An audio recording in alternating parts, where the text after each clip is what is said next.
Starting a plant-based diet? Awesome. But let's be real here, guys. There are some common mistakes that'll trip you up if you're not careful.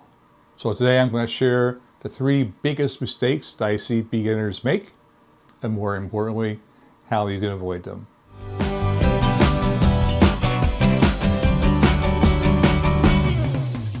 Hey everybody, I'm Chuck from Brand New Vegan. If you're over 40 and just starting a plant-based diet, I'm here to make it simple, delicious, and stress-free. Make sure to subscribe, hit the notification bell because I have a new video every Saturday. So let's dive into these mistakes because trust me, I've made them myself. Mistake number 1, relying too much on processed vegan food. So a lot of people think plant-based means just eating anything labeled vegan. Beyond Burgers, French fries, vegan cheese pizzas, vegan chicken nuggets. They got vegan fish patties now. Chips, Oreos are vegan. They're vegan, but do you really think they're healthy? Junk food is still junk food, even if it's vegan. It's full of salt, fat, and sugar, and, well, other weird ingredients we usually can't pronounce. Not the healthiest choice. So remember what the late, great Dr. John McDougall used to say, the fat you eat is the fat you wear. This stuff's full of fat. Transition foods are perfectly fine in the beginning, don't get me wrong, but eventually you want to wean off of them and not rely on them for every meal. So what do you do instead? You focus on real food as much as you can. And by real food, I'm talking about something that your grandma would go out and pick in a garden, not something that came in a drive-through sack. I mean, real foods. Here's an easy way to tell if a food's are real or not. Does it have a label? Real foods don't have labels. And if they do, their ingredient list is really, really small. You ever pick up a package of something and look at the ingredient list and you think, dang, are they writing a novel? Or it's so small, you got to do the old person trick like I do and take a picture of it with your smartphone so you can zoom it out so you can read it. Real food is not that. Real food's intact, whole plant-based foods. Potatoes, fruit, veggies, carrots, whole grains, greens, spinach, that kind of stuff. If you can't cook many of these, do come canned or frozen, and that's fine. It's more convenient. All you gotta do is heat them up in a pan. Just remember to check that ingredient list and make sure there's very few, if any, ingredients. I've seen frozen hash browns where the only ingredient is potatoes. So they are out there. Learn to like plain, simple foods. Mistake number 2, you're not eating enough calories and you're feeling hungry all the time. So when you cut out the meat and the dairy and the oil, sometimes you don't replace them with enough calories. You eat salads all the time. Salads and fruit. People think, they laugh at us and they think, all you vegans, all you eat is rocks and twigs. Well, if you're doing that, you're basically proving them right. You can't sustain yourself on rocks and twigs or salad or fruit. You're going to end up hangry. We don't want hangry. And tired and frustrated. And you might think this plant-based diet thing is just not for me. It's not sustainable. I'm starving all the time. So what do you do instead? You want to learn about something called calorie density. I have a chart. Let me show you what I mean. It's a way to compare foods, apples to apples, so to speak. So we look at how many calories a certain food has per pound. Take spinach. It's 100 calories a pound. If you can eat a whole 1 pound package of spinach from a grocery store, it's only 100 calories. Veggies, about 200. These numbers are approximate, so don't write them down or anything, but you get the idea. Veggies are about 200 calories a pound, so your carrots and your broccoli and your celery and stuff like that. Your fruits are about 300. Potatoes, about 400. Whole grains, about 500. And your beans and your lentils, they're about 600. Anything over 600 calories per pound, you kind of want to be careful. So this is like avocados, they're 700. They're good, it's healthy fat, but they are what they call calorie dense, right? An actual serving of avocado is just half of one. Tofu, it's up there too. And just for comparison's sakes, your meat and your breads and your cheeses, that's 1,000, 1,200, 1,700 calories per pound. Your peanut butter is 28, kind of up there. Your nuts and seeds, 28. Your butter, 3,200. And the most calorie dense food that we eat, and we eat a lot of, is oil, 4,000 calories per pound. That's what calorie density is all about. So make sure you're eating those foods that are kind of higher in calorie density compared to salads and fruits, right? Make sure you get your potatoes in, and your rice, and your whole grains, and your beans. And I know if you're type 2 diabetic, these are the very foods they tell you not to eat. Those are your carbs. If that's you, it might be worth your while to find a plant-based doctor to help guide you, and if nothing else, just monitor you, make sure you're going to be okay. Another thing you can do is just increase your portion size. Plants are lower in calories compared to meat and dairy, so you're going to need to eat more volume. If you're eating the right foods though, the foods I just talked about, the real food, you really don't have to worry about getting too many calories. Here's an example of eating the right food and not worrying about too many calories. A few years back, 2019, I think it was, right before COVID, we had a food conference out here in the Columbia River Gorge. All the big guys were going to be there. Dr. McDougall, let me think, Chef AJ, of course, Brenda Davis, the True North guys, Dr. Goldhammer, Dr. Weil, they were there. Dr. Milton Mills, love him, he was fun. He was there. Who else?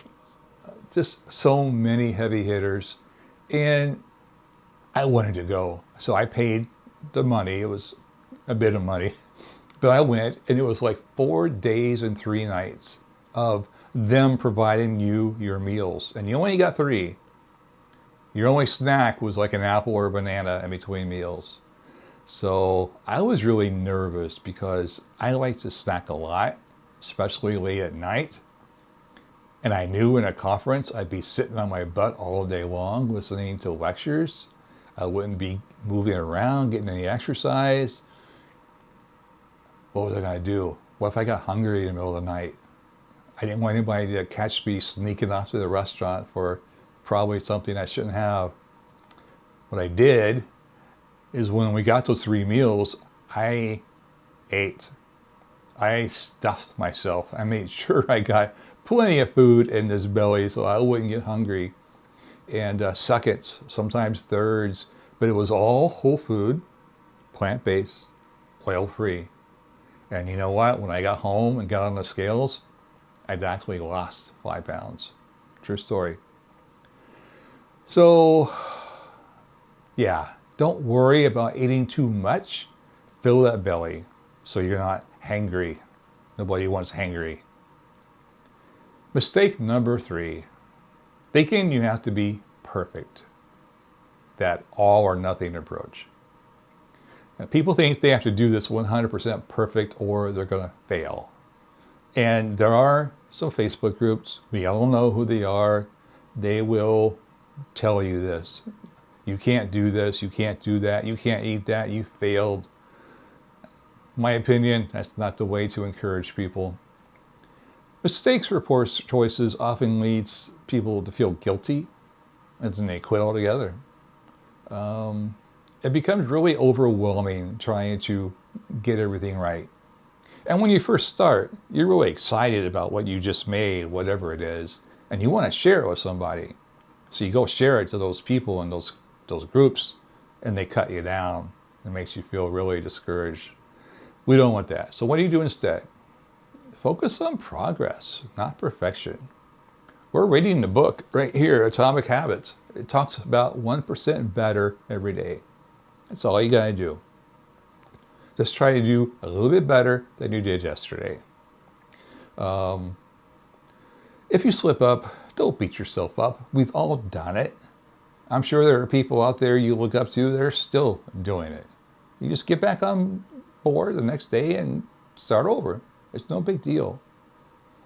If you need support and accountability, you can try those Facebook groups. And if they start shaming you, though, I'd leave them. Find a group that will support you. Hopefully you have a family at home that will support you. If they don't, and you can't find anybody, I'm not trying to toot my own horn here, but we do have a wonderful supportive support group on the Mighty Network platform. There is a small fee, but that just covers my costs. It's pretty expensive to run this thing. If you're interested, I'll leave a link down below. So here's some ideas for, when you're first starting. And again, that progress, not perfection thing. Focus on one easy meal at a time. Like when you're first starting out, start with breakfast. It's one of the easiest meals to swap things out. If you like cereal, just swap out the milk for oat milk or hemp milk or almond milk, soy milk. If you're not into cereal, try oatmeal and fruit. A lot of people like oatmeal and fruit. Dr. Esselstyn, that's his favorite breakfast. I am a toast guy. I like my whole grain toast. You can put peanut butter. Be careful, it's calorie dense. Make sure you get the good stuff, not stuff that's mostly high fructose corn syrup and all that. But peanut butter, avocado, hummus, again, these are higher density foods, so be careful, but it's a perfectly legal plant-based breakfast. If you miss eggs, there's such a thing called a tofu scramble. I've got a recipe on my blog. I can link to it down below. It's not bad. Think out of the box too. Breakfast doesn't have to be cereal or toast or eggs and bacon. In the Nicoya Peninsula of Costa Rica, one of the blue zones, they eat Gallo Pinto, rice and beans. That's their breakfast. And I have a really good recipe for that. Again, I'll link that down below. After you get breakfast down and you know what you're eating every single morning, again, while you're doing that, don't worry about lunch, don't worry about dinner, just get your breakfast. When you got that down and you feel comfortable quickly making something healthy for breakfast and you like it and you can eat that every day, then move on to lunch. Find like 3 go-to recipes. It doesn't have to be from my blog, whoever you like.